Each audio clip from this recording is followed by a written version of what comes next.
Welcome back to my no-name channel. I'm Bruce, and this is another Bali COVID-19 update for July 11th, 2021, and another no good news week, I'm afraid. First, before we get to the numbers, I'm going to talk a little bit about the new restrictions, then we'll hit the numbers, and then everything else. You can take a look at the timestamp below to jump around. This is really long. I could have made this 3 hours easily today. There's just so much news, and it's changed so much this week, almost day by, well, it has changed day by day. And so at the end of this video, I'm going to put a little clip in of a walk that I took with my granddaughter today down to Jalan Diponegoro in Singaraja. This is supposed to be everything's closed. All non-essential businesses are closed. As you see in the video, Jalan Diponegoro, everything was open at 10:30 in the morning on Sunday.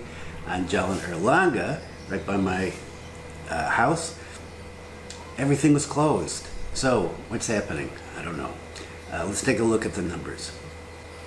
678 new cases in Bali. Yeah, so the 7-day average is up to 516 now.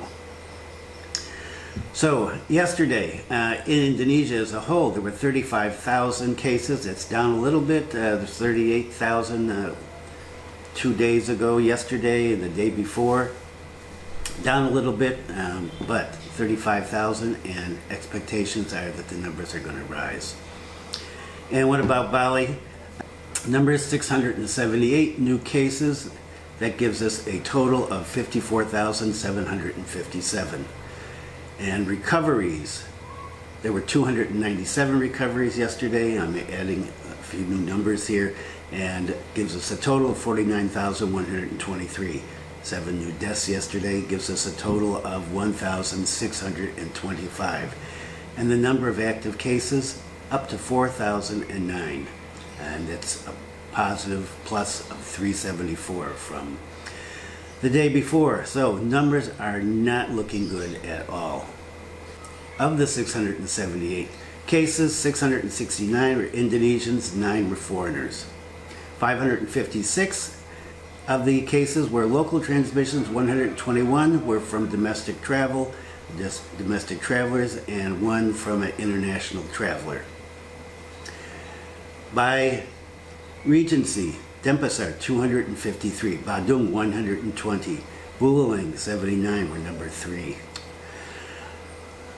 Tabanan 62, Jembrana 28, Gianyar 23, Karangasem 18, Klungkung 14,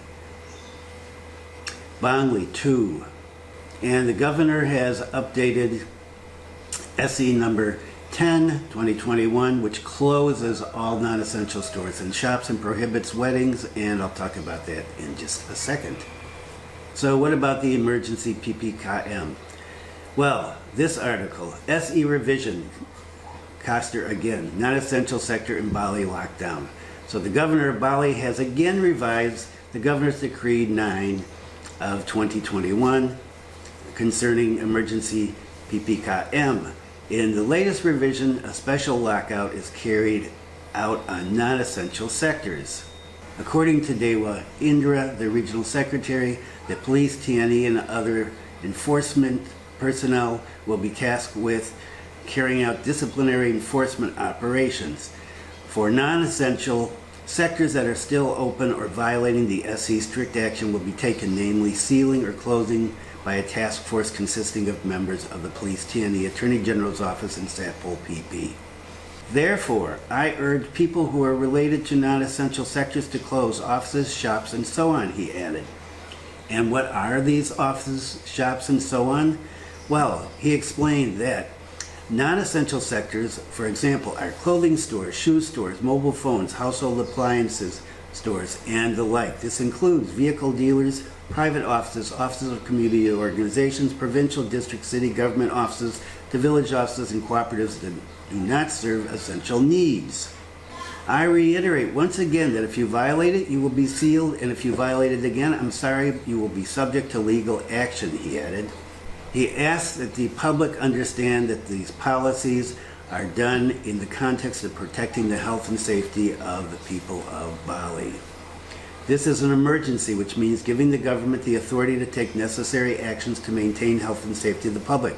Please do not link this policy with anything other than the substance of protecting public health and safety, he said.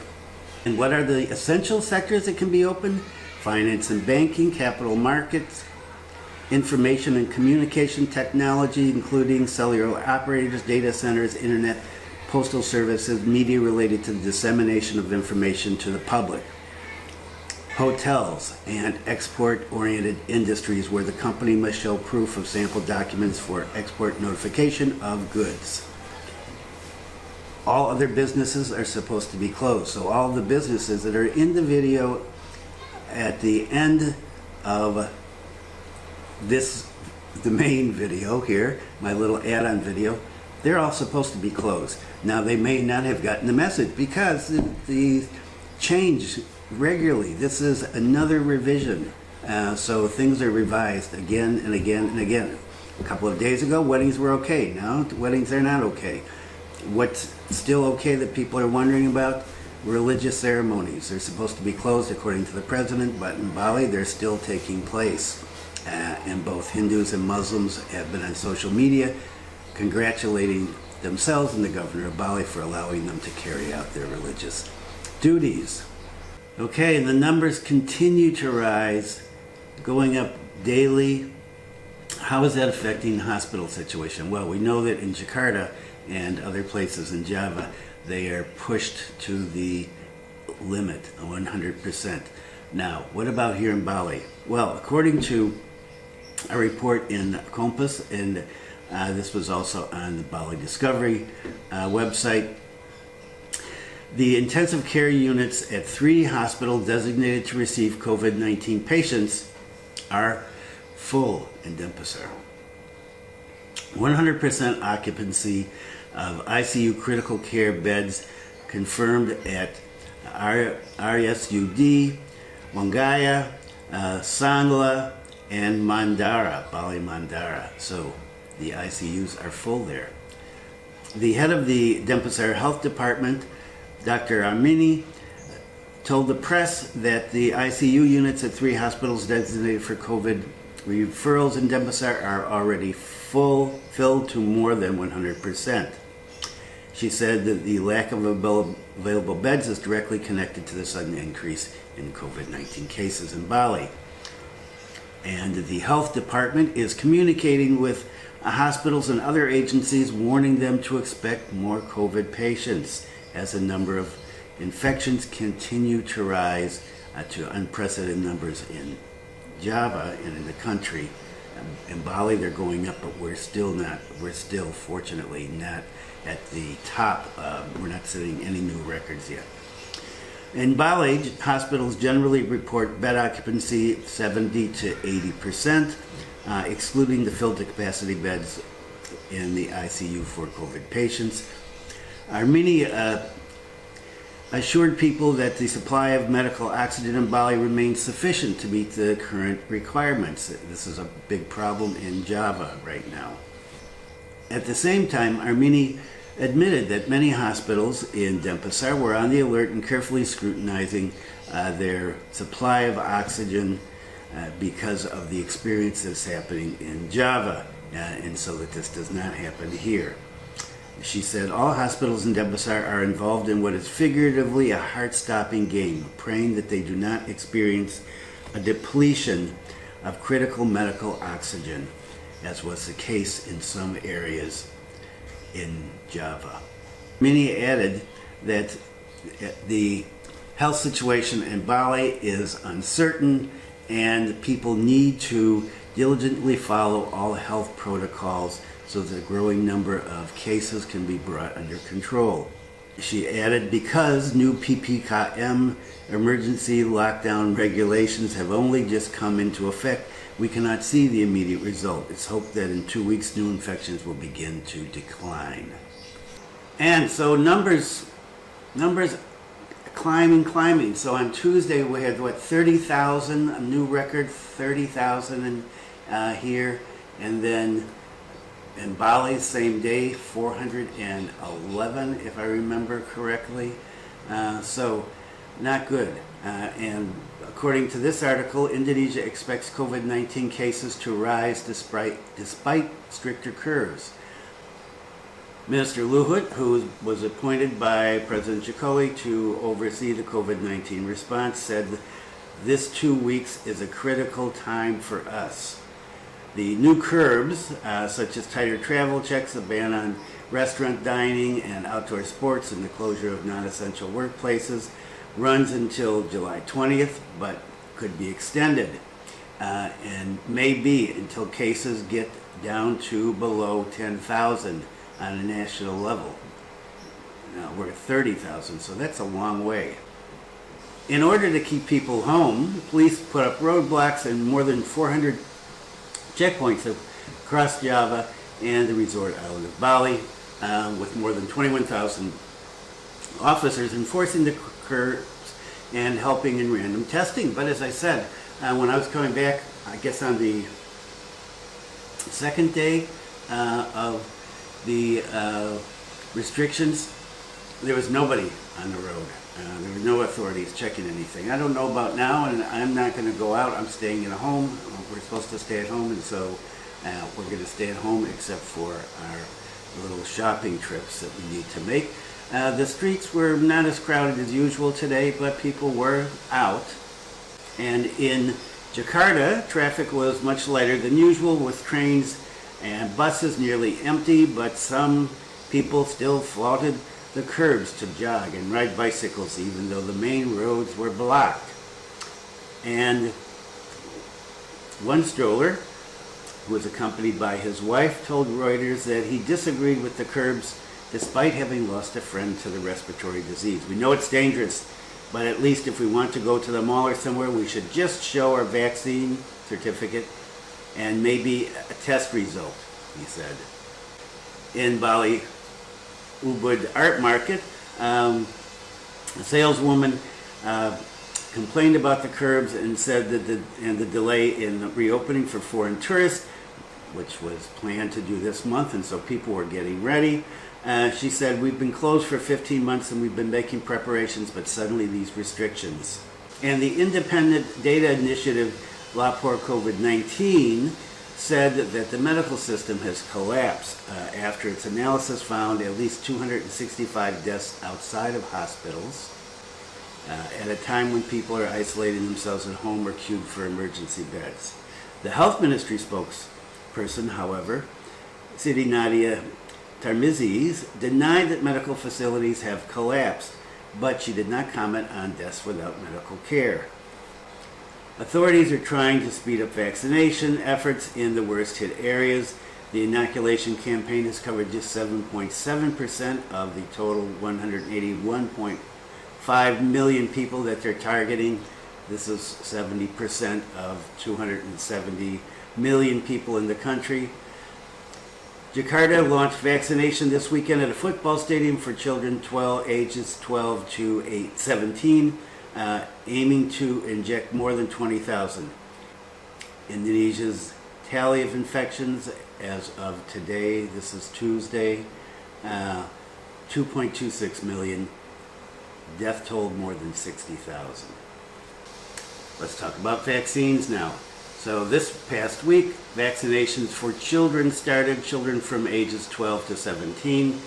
The governor scheduled an announcement and said that they would start on Monday, which they did. The governor's announcement was followed by announcements in all of the districts and cities by the regents and mayors. The daily chair of the task force for the acceleration of handling COVID-19 in the province of Bali, Dewa Made Indra, said that several important things have to be considered when giving the vaccinations to children. First, they need to be carried out in healthcare facilities or in schools, madrasas, Islamic boarding schools, in coordination with the Education Office and the local Ministry of Religion and regional offices to facilitate data collection and monitoring of implementation. Second, the screening, implementation, and observation mechanism is the same as the vaccination for those of us that are older. And third, the vaccination participants have to bring a family card or other document that includes the child's NIC. And children are going to be given the Sinovac vaccine right now. And last week I talked about the one report said Sinovac, another said Pfizer. Well, they're being vaccinated now. We don't have Pfizer, and so they're being given Sinovac, and it's going to be at a dose of 0.5 milliliters twice with a distance or interval of at least 28 days. And here in Buleleng, there was an announcement just after the governor's announcement, and vaccinations have already started here. And so how are different regencies dealing with the emergency restrictions? Bali authorities state that emergency partial lockdown offenders could potentially face imprisonment. Okay, this was a Bali Sun headline. They tend to sensationalize things, but it's basically true. The Buleleng Resort Police have prepared 1,126 personnel to oversee the implementation of the Emergency Community Activity Restrictions, PPKM. The personnel were asked to carry out socialization for the implementation of the policies taken by the central government. And so they're doing socialization first. This is a very Indonesian thing. You do socialization first, and then you start to implement the policy. The head of operations for Buleleng Police, Paka Kusuma, said that they have already carried out and are in the process of carrying out, as well continuing to carry out socialization, and that he hopes that with the socialization the community will be willing to abide by the rules. He said that if the community is disciplined in implementing PPKM, he's optimistic that the number of cases will decrease. He said, "We have deployed our officers to every village in order to optimize our supervision over the implementation of the emergency partial lockdown in those areas." And he reminded people to keep complying by the rules during the partial lockdown to avoid any sanctions that may be given to offenders. He said any offenders will be sanctioned with administrative punishments or even imprisonment if necessary. He also warned people to stop spreading misinformation regarding the COVID-19 pandemic that might cause problems in the future. And there is so much misinformation, so many rumors spreading. You see them every day. And even, and I said this in the last video, even people who are normally pretty solid about what they say on social media have been passing along rumors that have no basis in fact. The secretary of the Buleleng COVID-19 Handling Task Force, Gede Suyasa, said that the government restrictions are more severe than the previous partial lockdowns, such as closing all tourist attractions and public facilities to prevent COVID-19 cases from surging. Despite the increase of COVID cases recently, Suyasa said that the majority of COVID patients have already recovered. He said our recovery rate is still above 93%, while our hospital occupancy is only 30%. If that's 30%, if that's true, that's great. It's only 30%, good. Next story, police secure Denpasar and slow traffic circulation around the South Bali. So, as I've been talking about, the new emergency restrictions are more severe than the old ones, and the police, immigration, the health department, everybody, all the authorities are taking this very seriously. So entrances and exits from Denpasar have been strengthened. There's checkpoints around the city. According to some social media posts, the checkpoints are not there 24 hours a day. They're only there at certain times. And so people have been trying to coordinate this so they can avoid the checkposts. Not exactly complying with the letter of the law or the intent of the law. The head of the Denpasar Traffic Police said that at the checkpoints there will be inspections of vaccination certificates, rapid antigen certificates for residents outside Bali, as well as work assignment letters for those who work in Denpasar. So if you are a work from home person and you're out wandering around, they're going to send you home. If you're not from Denpasar, they're not letting you in. If you want to go out of Denpasar, somewhere where you're not supposed to be, well, they're blocking this too. So they're blocking people all over, and they're blocking people here in Singaraja as well. The head of the traffic police said if someone claims to work but cannot show a letter of assignment, they will be turned back. We invite the public to obey the rules from the government whose aim is to suppress the transmission of COVID-19. Vehicles outside Bali, whether goods vehicles or buses, according to the rules, must carry an antigen test letter. And the head of the Denpasar City Transportation Agency said the people who come in from outside of Bali are required to self-isolate. Don't leave the house if you have just come from outside Bali. Stay at home for at least 3 days. Okay, doesn't sound like there's any enforcement there. So, is that going to happen? Don't know. So this is happening in Denpasar. It's happening all over Bali. The Secretary of Buleleng COVID-19 Task Force, Gede Suyasa, monitors residents' checkpoints. So the decline in the mobility in Buleleng has not reached the point that the authorities want it to be, and so they are out in force. I haven't even tried to take my motorcycle out somewhere, but I'm thinking about doing it. Tomorrow, this is Saturday, so I may put an addendum here if I decide to go out, because I need to go shopping and see what happens. So in order to enforce the emergency restrictions on community activity, inspections are being carried out at several points. There will be several schemes included in this to reduce the mobility of citizens in Buleleng. One of them is to conduct inspections on office employees whose work system adjustments have been made. That is, if they're work from home or work from office. According to Suyasa, if an employee who is WFH, work from home, is found outside, he will be examined to be able to show a letter of assignment. Otherwise, he will be sent home. This aims to reduce the mobility of employees in the office according to the sectors that have been determined. There are several other schemes to reduce mobility of Buleleng residents, and one is to turn off street lighting by 2000 Wita by 50%, but still considering security aspects, according to Pak Suyasa. Additionally, there will be a deactivation of the government's free Wi-Fi access, also starting at 8 o'clock. Once again, he said, all these efforts are to reduce the potential for crowds of residents. Please, if there is no important need, it is better to stay at home so that the transmission and spread of COVID-19 can be suppressed. The emergency restrictions have already affected Bali hotel reservations. According to this article, hundreds of hotel reservations canceled due to the emergency partial lockdown in Bali. So the Tourism Association of Karangasem has confirmed that their hundreds of hotel reservations have been canceled due to the latest restrictions.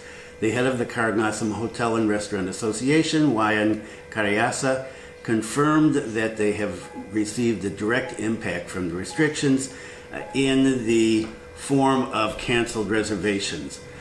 He said hundreds of hotel reservations in Karangasem have been canceled since July 2nd, and the restrictions started on July 3rd.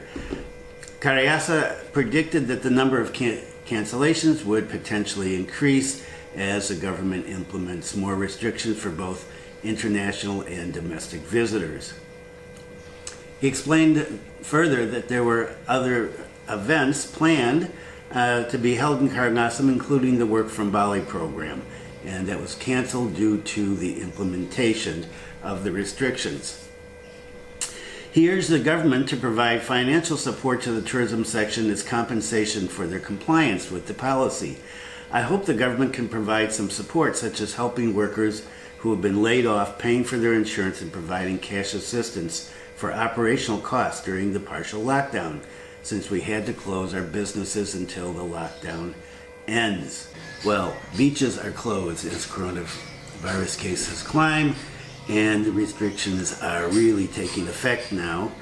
The emergency PPKM mandates close all public facilities and public areas, public parks, tourist attractions, and beaches looks like are falling under that category.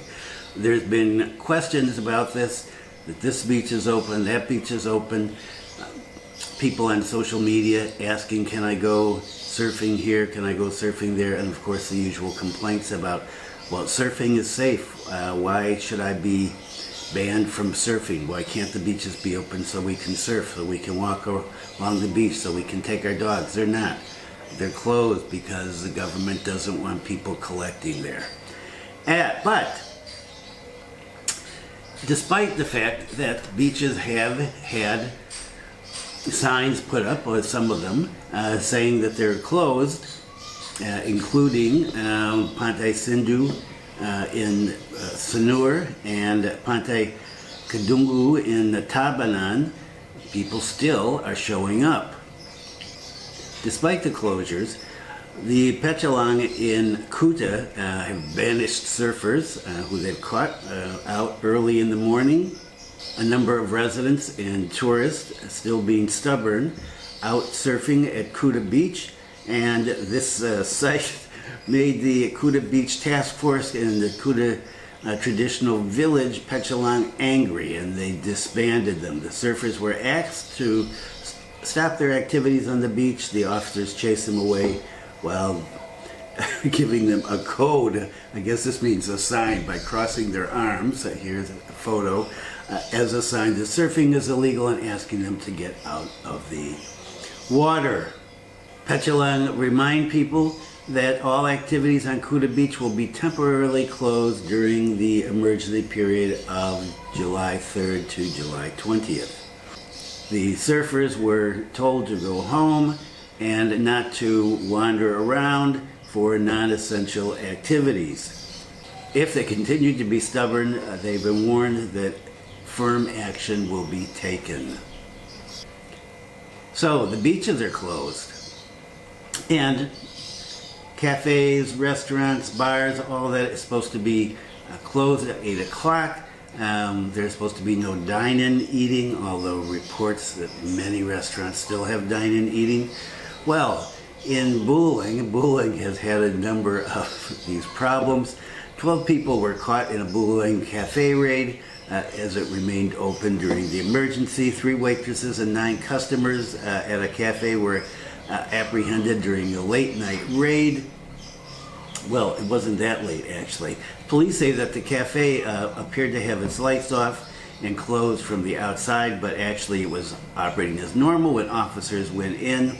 12 people were taken to the station for statements and fined 100,000 rupiah, and the owner was given a warning as well as being fined, and told that if he continues to stay open, his business license will be taken away. There are still people wandering around not wearing masks, not social distancing, restaurants serving people in-house dining, and numbers continue to climb. People just aren't getting it. Checkpoints have been set up around Bali. Numbers vary. Some people said hundreds, others said 30, and I did see a map of 30, which unfortunately I did something with. I can't find it. But there's 30, and the officers are asking for documents and why are you traveling, and turning some people back. So things are getting tight here. Officials say that mobility in Bali remains high despite the restrictions. However, on some social media posts, normal streets appear to be quite deserted. Traffic did seem lighter today when I went out shopping with Zoe, although that's just anecdotal evidence. And so we're under these emergency restrictions. Are people following them? Is anybody taking this seriously? How many violations are going on? Well, according to reports on social media, there are violations going on in terms of restaurants staying open and having in-service dining, on and on. What about here in Buleleng? This was showed up on social media just the day, well, after the restrictions started. And you could say, well, they must not have known about it, or maybe they didn't know about it. But according to this article, the link down below, their doors were partially open so that you couldn't tell that they were serving anybody, but people coming by might know and take a look in. So there was some stalls open after 8 o'clock, and strict action was taken when the shop was still serving buyers on the spot, even carried out with tricks by opening the front door only half and half used to cover the buyers, so that at first glance it looked like there was no one in the shop. The enforcement activity took place in two different streets here in Singaraja, one on Jalan Nurai, just south of the Buleleng Regency Hospital, and the shop was open, serving buyers, and the shop owner didn't even wear a mask, it says. And the second violator was Jalan Ahmad Yani, over by Jalak Puti, Singaraja, not that far from my house. And this was a Padang food stall, and the stall was still open, and the owner was also not wearing a mask, and you see the photos here. The two violators were subject to administrative sanctions as stipulated by Bali governor's regulation. They were fined 100,000 rupiahs. The head of the operation said that the decisive actions were taken so that the whole community would comply with COVID-19 protests during the implementation of the COVID-19 emergency PPKM.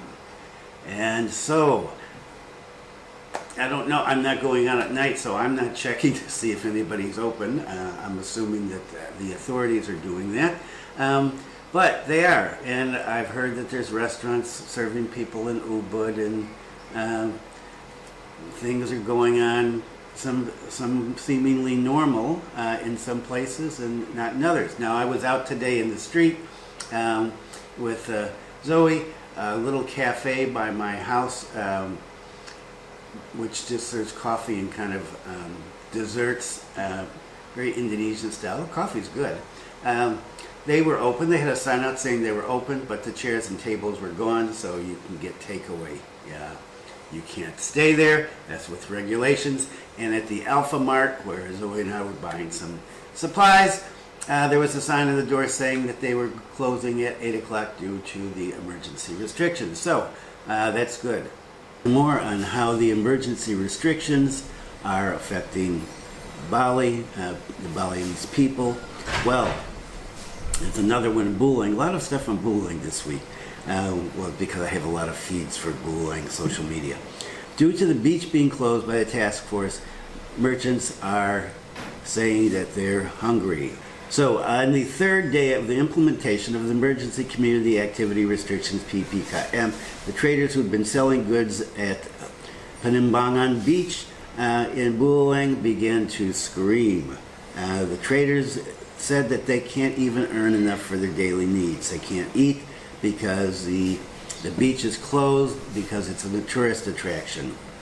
When the restrictions first came into place, the vendors at the beach expected to be able to sell things until 8 o'clock so they could keep their shops open and make some money. But because the beach was closed completely due to it being a tourist attraction, and in order to keep crowds from congregating, they were not able to open their businesses at all, and so they have no income. This puts the leaders, the traditional leaders, in a bind because on the one hand, the people that they're leading are saying, look, we're hungry, you need to open this up. On the other hand, they're required by being a leader, being part of the government, part of the Mutual Cooperation Task Force, they have to enforce these restrictions. And so Yeah, they're stuck in between a rock and a hard place. Pak Anten from Galiran village, which is where Panimbangan Beach is located, said that he's gone to the governor, to the regent of Buleleng, Pak Agus, and he said, look, we need help. You have to do something. People are hungry. They need to have some way to support themselves. And Pak Agus acknowledged that there's complaints coming in from traditional villages, but that the beach was closed because it's a tourist attraction, and it has potential to cause a crowd, and you do get crowds there. I've been there. But he said he would immediately discuss the situation with the Buleleng COVID-19 handling task force and try to find some compromise. And so, how many foreigners are in Bali? Because, well, we talk about foreigners a lot here. It's a question I've wondered about for a long time and kind of made up numbers in the past. So I heard 20,000, I heard this. Well, according to this article in Bali Discovery website, the Ministry of Justice and Human Rights in Bali records 109,801 foreigners currently living in Bali. 109,000.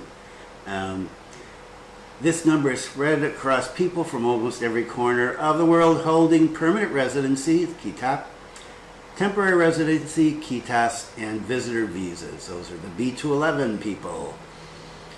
And most of the foreigners staying in Bali originate from Russia, the USA, Australia, UK, Germany, France, Japan, Italy, and Holland. And so there are 29,070 people holding a Kitas, 2,246 Kitap, okay, and 78,485 with the B211 or the social visa or the business visa. So, yeah, by far the majority of people, probably a lot of these digital nomads. And on a separate article, which I don't have anymore, they had a list broken down by the actual number according to nationality. Russia was number one by far. And so where are these foreigners living? Well, there's a breakdown here based on what immigration department they report to. So the Nurai Immigration Office has 13,187 Kitas holders. Denpasar office on Renan, 15,047, and Singaraja, 836.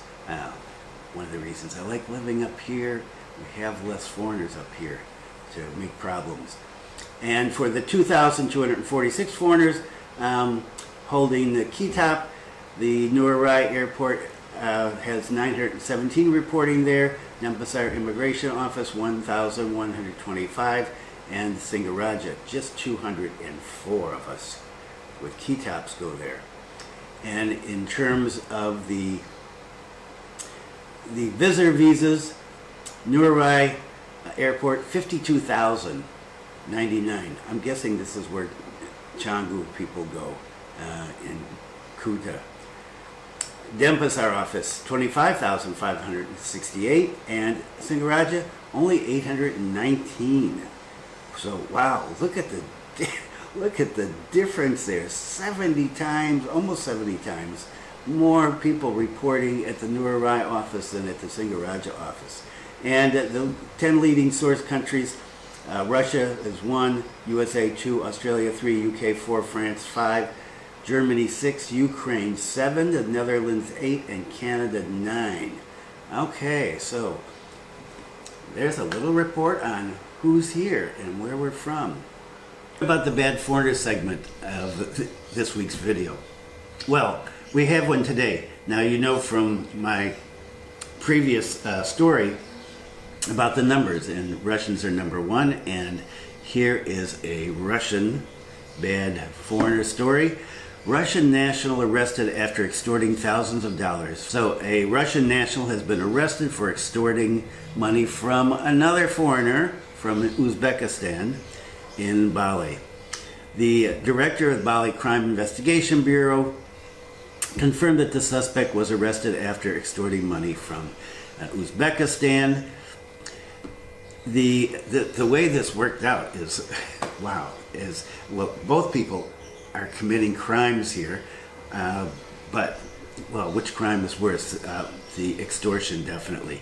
So during this this extortion, the perpetrator or suspect tried to impersonate an Interpol agent in order to get money from the victim.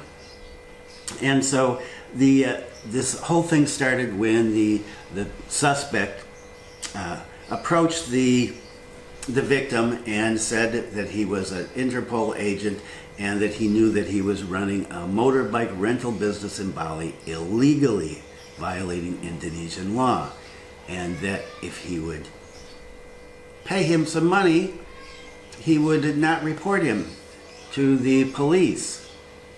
He asked for 400 million rupees, somewhere around 28,000 US dollars, or if he didn't have the money, if the victim didn't have the money, he could give him 21 motorbikes instead.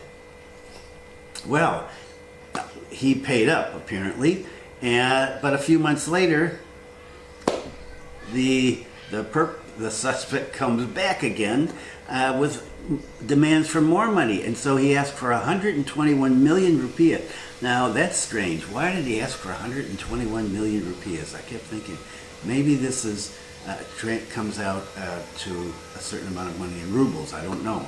U.S. dollars, according to this report, it was 8,461. And he wanted the motorbike as well. I don't know what he did with the 21 motorbikes he got or the money. But so he came back this time. But the victim didn't pay him originally, immediately, and he went to the police and filed a report.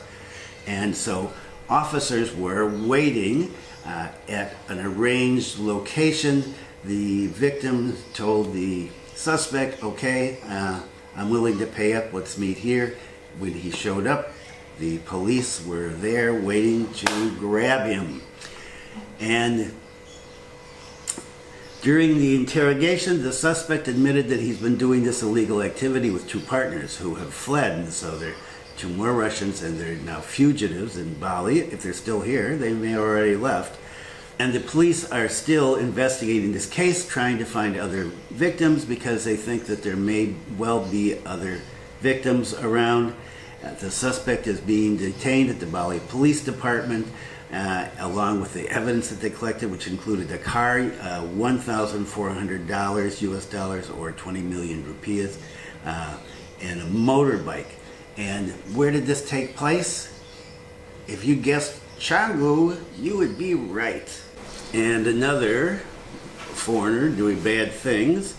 In this case, a Russian fled after being tested positive for COVID-19.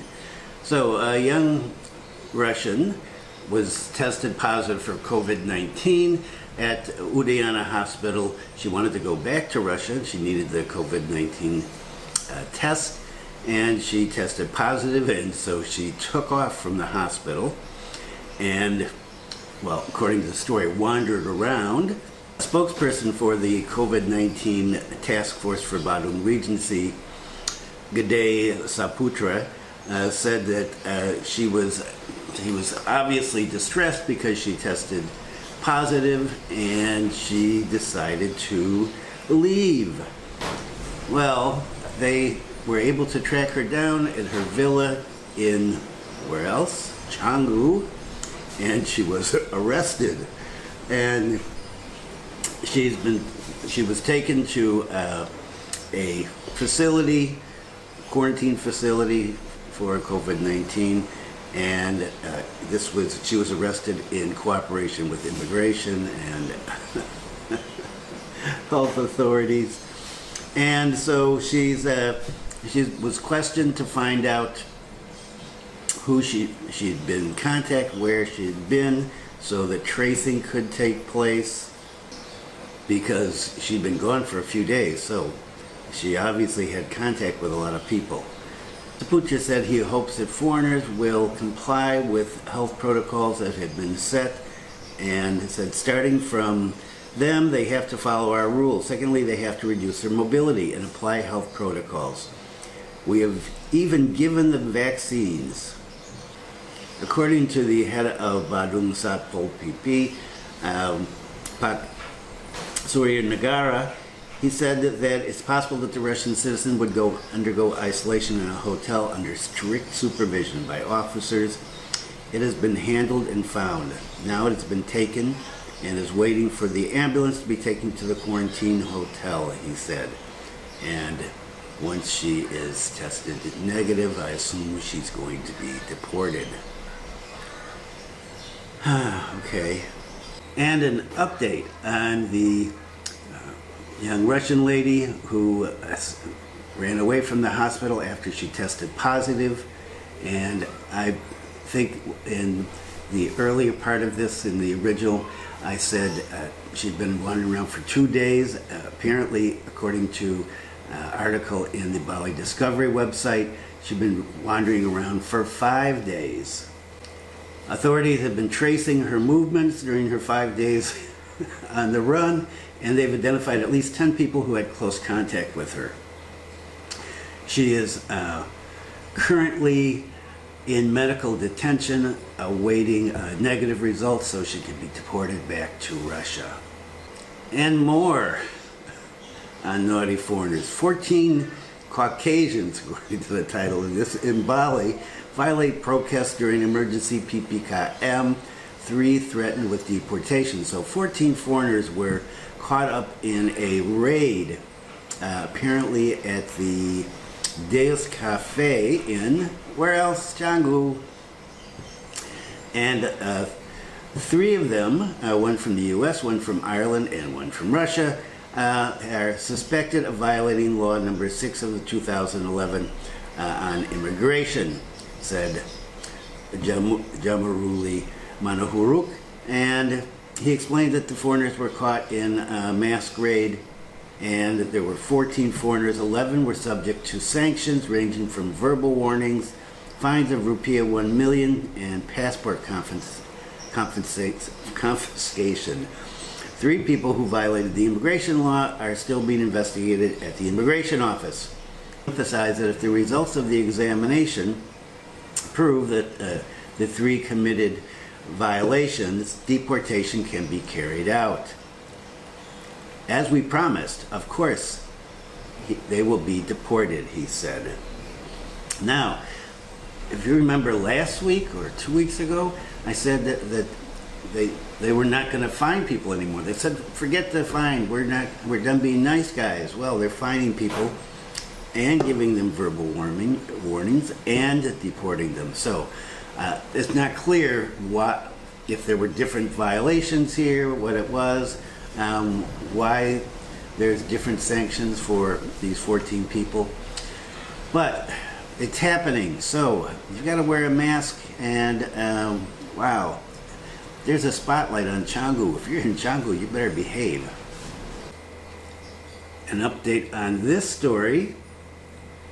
So the 3 foreign visitors, the American, the Irish person, and the Russian, will be deported back to their home countries.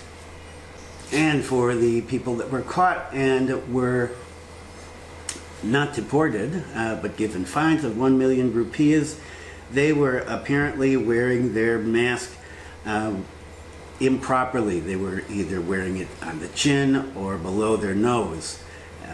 And people are being fined for this. You need to wear your mask properly. And when I was out this morning, everybody had masks on. A lot of people were doing the chin mask. And the 7 foreigners that were fined were from Russia, Germany, Australia, Norway, the USA, and France. And all these were caught in Canggu, of course, and this has been mentioned many times on every social media post that mentions this, of course, they mention where it is, in Canggu.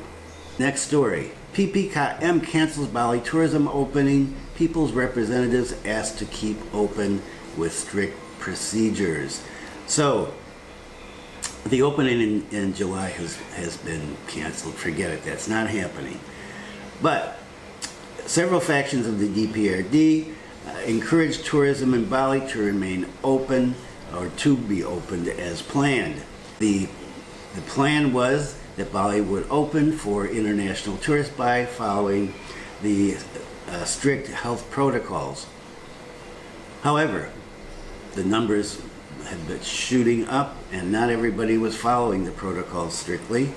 According to the chairman of the Golkar faction of the DPRD, with regard to the discourse on the opening of the tourism sector, we strongly support the discourse by strictly complying with policies and regulations of the central government. In other words, he wants Bali to open up. PDIP, the PDEP faction of the Bali DPRD, agrees with this, and they call on the central government to support opening Bali now. They recognize that there's an issue between health and the economy. According to the chair of the Bali DPRD, Nyoman Suyasa, the situation now is a dilemma for the Balinese people. The reason, he said, is because many Balinese people were expecting tourism to open to restore the economy, and they were preparing. However, the increasing number of COVID-19 cases is a serious threat to public health. So, what do? Do you open up and take the chance on the virus spreading even more quickly? Or do you stay closed, try to get it under control, and then open it up? Well, according to the different factions in the DPRD the other day, they believe that Bali should be opened up with strict health protocols. So by tightening health protocols, procedures, the governor should write to the president so that tourism is immediately opened by tightening procedures. He explained that foreign tourists who were allowed to come to Bali had to be vaccinated twice, undergo 3 PCR swabs while they're here in Bali. In fact, he said, security should be tightened at all the tourist attractions as well as all the entrances to Bali. Okay, that's happening now. People are still coming in. Numbers are still going up. Numbers from people coming in, from domestic tourists, numbers from international people coming in internationally, not directly into Bali, of course. So what we've got right now, it hasn't been given a chance to take effect, but we're not seeing any big drops in numbers yet, and you wouldn't expect it. This is the first week, and so we still have 9 more days. Not saying that the emergency restrictions won't be extended, depending on what the numbers are. So the government wants to get down below 10,000 nationwide, but we're at 38,000. So we've got a long way to go, and you want to get down to 20 or 30 here, and we had almost 600. Whoa, we got a long way to go. Things do not look good. What about, we're opening up, what about the Work from Bali program? What about the Vaccinated Tourist program, or Vaccinations Vacations, as I've called it before? Well, according to our old friend, Pak Sandiaga Uno, the government Work from Bali and the Vaccinated Tourist to Bali programs have both been temporarily suspended until July 20th, 2021, or when the restrictions end. Well, except that the restrictions very likely may be extended beyond that. Pak Uno said the PPKM Darurat must be followed in its entirety until 20 July. We must follow all guidelines to put the brakes on mobility. We must 100% work from home. Similarly, activities related to Work from Bali and vaccinated tourists to Bali are temporarily suspended. However, he noted, what has not been postponed are preparations for the reopening of Bali. We are coordinating and synchronizing policies. This continues during the restriction period. Pak Uno mentioned that he'd been meeting with Bali's governor regarding implementation of the restrictions, and he shared how the governor sadly accepted the harsh restrictions imposed by the emergency measures on the people of Bali. Discussing the governor's response, he said that he asked that programs of assistance and grants to the tourism sector, social assistance to the larger community, and incentives to tourism operators and creative economy workers all be accelerated in their realization. Almost 2 million Balinese are dependent on tourism and creative economy sectors. Pak Uno said that when the number of COVID cases falls below 100, that's in Bali, not in Indonesia as a whole, and vaccinations have reached 70 to 80% of the population, the ministry will again restart the Bali Work from Bali program and the Vaccinated Tourist to Bali initiatives. That one, with the way things are going here, well, I don't know. He said, we hope these preconditions can be achieved and the global COVID-19 situation become more conducive. When this happens, we will bring forth the decision of the president to reopen Bali, such as the dynamic reopening of Phuket by our colleagues in Thailand. And I don't know how that's going. The other day I saw that they had somebody come in who had the virus. So people are bringing the virus around. As long as they're coming in, we're going to get the virus. So it's time for the wrap up. What do we see? A lot of negative stuff going on. Numbers continuing to climb nationally and locally. Day by day, the numbers go up. The restrictions much stricter than we've ever had before. Essentially telling people stay at home. And a lot of videos are online, especially in Singapore. Well, I get a lot of Buleleng feeds of police out stopping people, checking them, wanting to see their STNK, their SIM, their proof of vaccination. Well, and even Pak Sandiaga Uno, the cheerleader for opening Bali, has said we're putting this on hold right now, although being as sunny personality as usual, he said until the 20th when these restrictions end. Will the restrictions end on the 20th? At this rate, doesn't seem like it. There's a lot of people still not following the program. And that's foreigners, as I've mentioned here, but also locals. And so you've seen throughout here, I talked about shops being closed and people being pulled over. This is not just for one sector of the population here, even though a lot of foreigners like to say, gee, why are we getting picked on? You're not. Indonesians are getting picked on as well. Everybody is. The idea is to shut down mobility, keep people at home, reduce the transmission, get the rates down so we can open up again. If you are out in a bar or a restaurant that is open illegally, you are committing a violation of this, and if you're a foreigner, you can be deported for that. Just to remind you, because there have been several advertisements on social media I saw last night, advertising we're still open. If they're open illegally.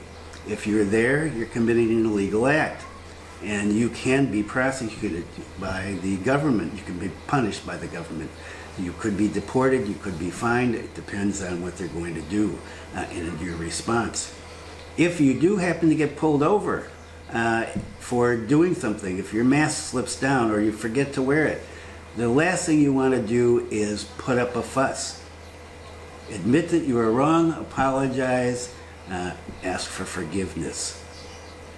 Indonesian authorities are not in the mood these days to take guff from foreigners, or anybody for that matter. So here we are, this is June 11th. Forget opening up by July 11th, forget opening up by the end of the month, right? August, not looking good either.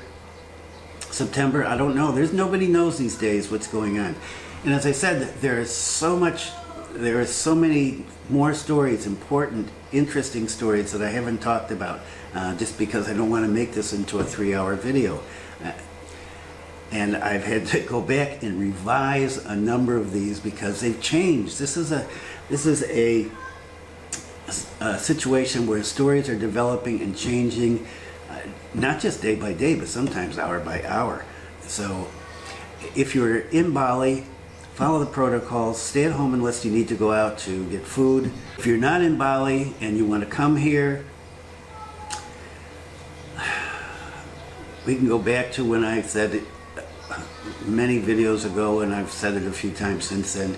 If it was me, I would be thinking about December. Can we open in August? Could be. Can we open, but not likely. Can we open in September? Okay, that's a little more realistic. But also notice that Singapore today, and I didn't put this in here, but Singapore has closed the airports for transit passengers. People that have been in Indonesia in the last 21 days can no longer transit through Singapore. From what I heard, the UAE is also in that group, and it's more likely that other places will be closed to people from Indonesia. So if you get here and you want to go home, that could be difficult. If you are here and you want to go home, that could be difficult. And people are still coming in. I'm not sure why. I'm not sure why people would want to come into Indonesia now, but they are. And into Bali now, they are. There's not much you can do here. I understand if you got family, if you got a business and you need to look after it. But if you're here just because you want to go to Bali, this is the worst time to come. You can't do anything. Beaches are closed, bars are closed, restaurants are closed, everything should be closed. You got to wear a mask. You need to be vaccinated. If you're an anti-vaxxer, you definitely don't want to come to Indonesia. Where's some light at the end of the tunnel?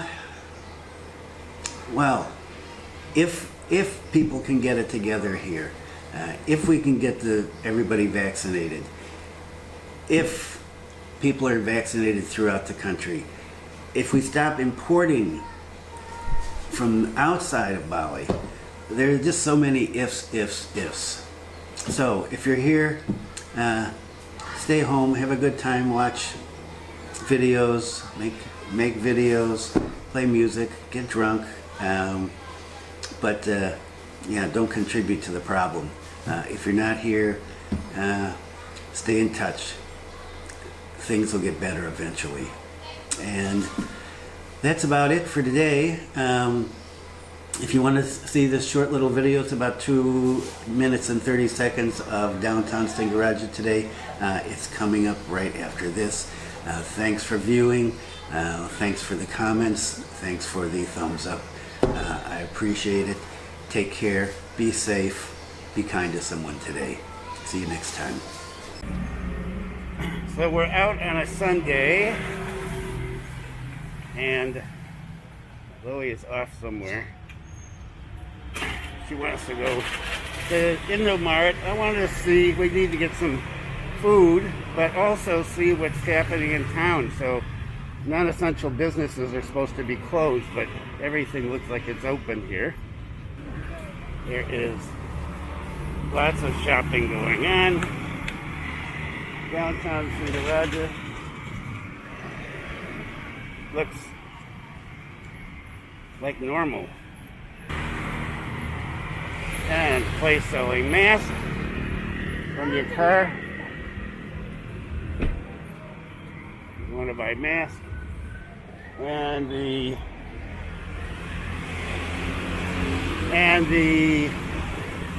optical store is open. The hand phone store is open. There are places that are, a few places that are closed, but, and there goes an ambulance. Sign of the times. So business as usual. happening here.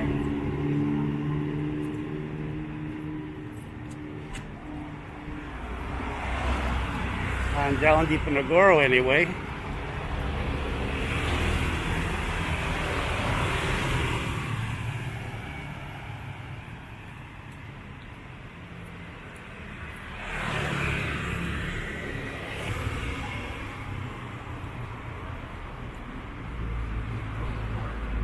So we're going to the